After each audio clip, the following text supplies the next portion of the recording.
asalaamu calaykum waraxmatullaahi wabarakaatuhu dhammaan daawadayaasheena sharafta leh ee ku xiran janalkeena. salaadu waa lafdhabarka diinta islaamka, waana xiriirka u dhaxeeya addoonka iyo rabbigiisa subxaanahu wa tacaala. waana tiirka labaad ee islaamka markii laga soo tago shahaadateynka. wuxuu alle subxaanahu wa tacaala nagu farad yeelay 5 salaadood, kuwaasoo laga rabo qof walba oo muslim ah. sunankuna waa ku dayasho lagu dayanayo sunnooyinkii nabigeena Muxamed calayhi salaatu wassalaam. salaatu shafci walwatrina waa sunno mu'akkada ah oo ka sugnaatay xabiibkeena Muxamed calayhi salaatu wassalaam. daawadayaasheena sharafta leh, waxaan muuqaalkan gudihiisa ku baran doonaa sida loo tukado salaada ashafci walwatr iyo fadligeeda, iyo weliba waxa uu ka yidhi xabiibkeena Muxamed calayhi salaatu wassalaam. balse ka hor inta aanan bilaabin, haddii aad inagu cusub tahay, fadlan ha iloobin janalka inaad sabskaraib saarato si aad inoo dhiiro geliso, gambaleelkana furo si ay kuu soo gaaraan muuqaaladeena xiga. ereyga ashafac luqad ahaan waxaa loola jeedaa al-acdaadu zawjiya, ama tirooyinka dhabanka ah ama labalabada ah ama laba u qaybsama. al-watrna waxaa loola jeedaa tirooyinka kisiga ah ee tiro isdheeriga ah ee aanan laba u qaybsamin.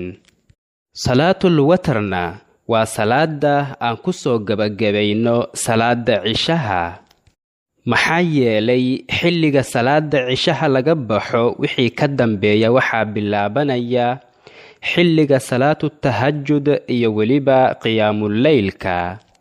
sidaas darteeda waa salaad addoonka u dhoweynaysa rabbigiisa subxaanahu wa tacaala.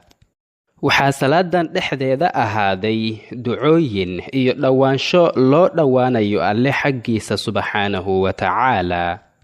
salaatul witr ama salaatul watr waa salaad aad u fadli badan.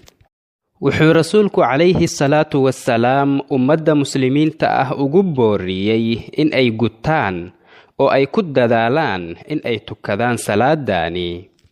nebiguna sallallahu calayhi wasallam marnaba kama uusan tegi jirin markuu joogo iyo xitaa markuu safar aado intaba.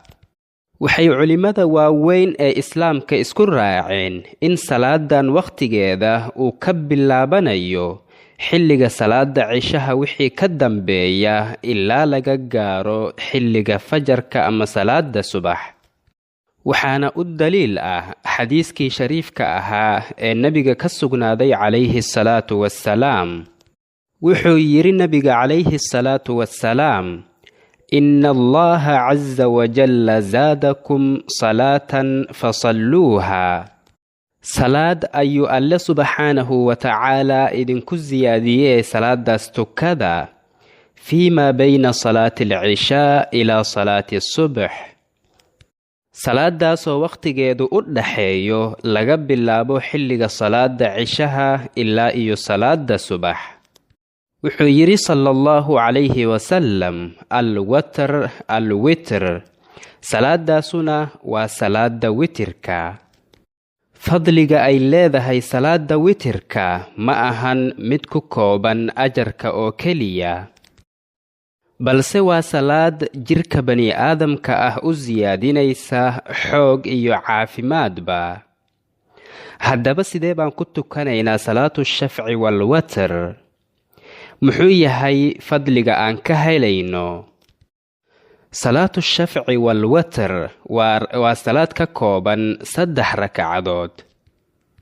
2 rakacadood ee ugu horraysa, rakacada koowaad waxaa lagu tukadaa suuratul faatixa iyo weliba suuratul aclaa ama sabbixisma rabbikal aclaa. halka rakacada labaadna lagu tukado suuratul faatixa iyo weliba suuratul kaafiruun ama suuratu qul yaa ayuhal kaafiruun. kadibna markii la dhammeeyo 2 rakacadood waa la salaamo naqsadaa. taasina waa midda loo yaqaano salaatu shafca. witirkuna waa hal rakac oo ka dambaysa labadaas rakacadood, waxaana lagu tukadaa suuratul faatixa iyo weliba suuratul ikhlaas ama suuratu qul huwa allaahu axad. waxaana daliil u ah xadiiskii ay wariyeen imaamu axmed iyo abu daawuud iyo nisaa'i raximahumullah can ubaya ibnu kacbin radiyallaahu canhu qaal, waxaa ubaya ibnu kacbin allaha ka raali noqdee laga wariyey inuu yidhi: kaana rasuulullaahi sala allahu calayhi wasalam, wuxuu rasuulku sala allahu calayhi wasalama ahaan jiray yuutiru bisabbixismi rabbika alaclaa waqul yaa ayuha alkaafiruun waqul huwa allaahu axad. wuxuu rasuulku sala allahu calayhi wasalam salaadiisa witirka ku tukan jiray sabbixisma rabbika alaclaa iyo suuratu qul yaa ayuha alkaafiruun iyo weliba suuratu qul huwa allaahu axad. haddii aad doonto in aad 3 rakacdoodba isku xiriiriso waa ay kuu bannaan tahay, balse waa in aadan u fadhiisanin attaxiyaadka dhexe, maxaa yeelay waxay u ekaanaysaa salaada makhribka.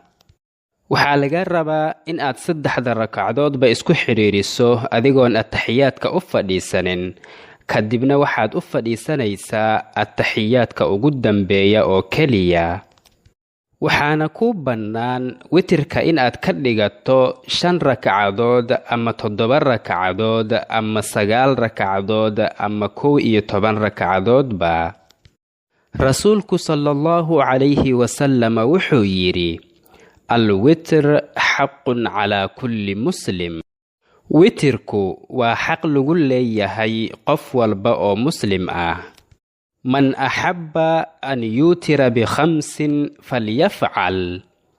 qofkii jeclaysta inuu ka dhigto 5 rakacadood ama uu ku witro 5 rakacadood ha sameeyo. waman axabba an yuutira b3 falyafcal. qofkii doona ama jeclaysta inuu 3 rakacadood ka dhigtana ha sameeyo. waman axabba an yuutira b1 falyafcal. qofkii jeclaysta inuu 1 rakac ka dhigtana ha sameeyo. rawaahu abu daawuud waannisaa'iy wabnu maajah wa axmed wa ibnu xibbaan wasaxaxah.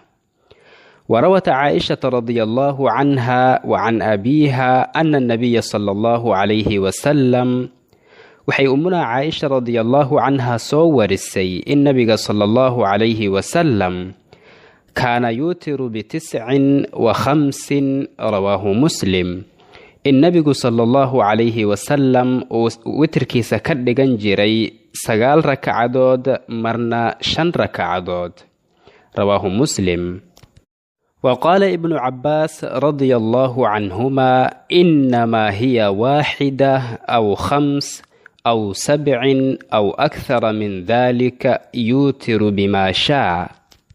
ابن عباس الله كرى لنقضي وحيري salaada witirku waa 1 rakac ama iskaleetana waa 5 rakacadood ama waa 7 rakacadood ama wixii ka badan. qofba wuxuu ka dhiganayaa intuu doono oo witir ah ama tiro isdhaaf ah.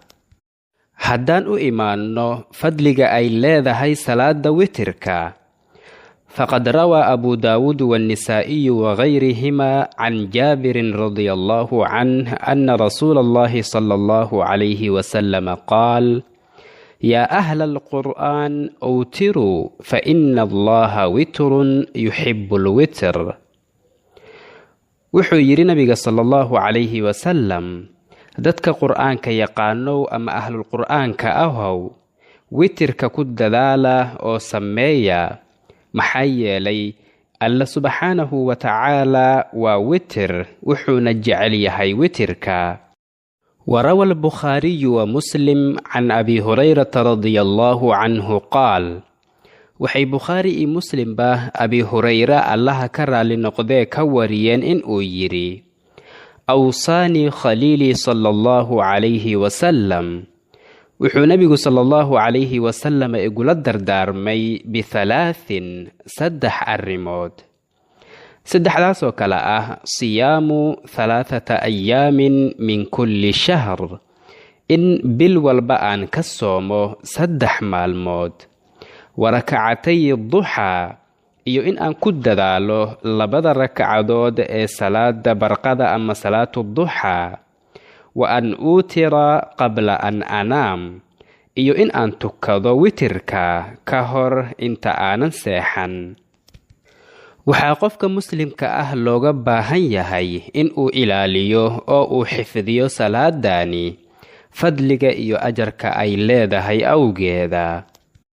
haddii ay habeen cudurdaar kugu dhaafto, sida in ay hurdo kula tagto ama aad xanuunsato oo kale, waxaa kuu bannaan in aad maalinkii tukato in u dhiganta, balse waa in aad 2 u tukataa. tusaale ahaan, haddii aad caado ahaan 5 u tukan jirtay, waa in aad maalinkii tukataa 6 ragcadood, adigoo weliba 2 ragcadoodba salaamo naqsi u dhaxaysiinaya. waxaana sidaas ahaa hadyigii iyo sunnadii nabigeena Muxamed calayhi salaatu wassalaam. هذا والله سبحانه وتعالى أعلى وأعلم، وصلى الله وسلم وبارك على سيدنا محمد وعلى آله وصحبه أجمعين، والسلام عليكم ورحمة الله وبركاته.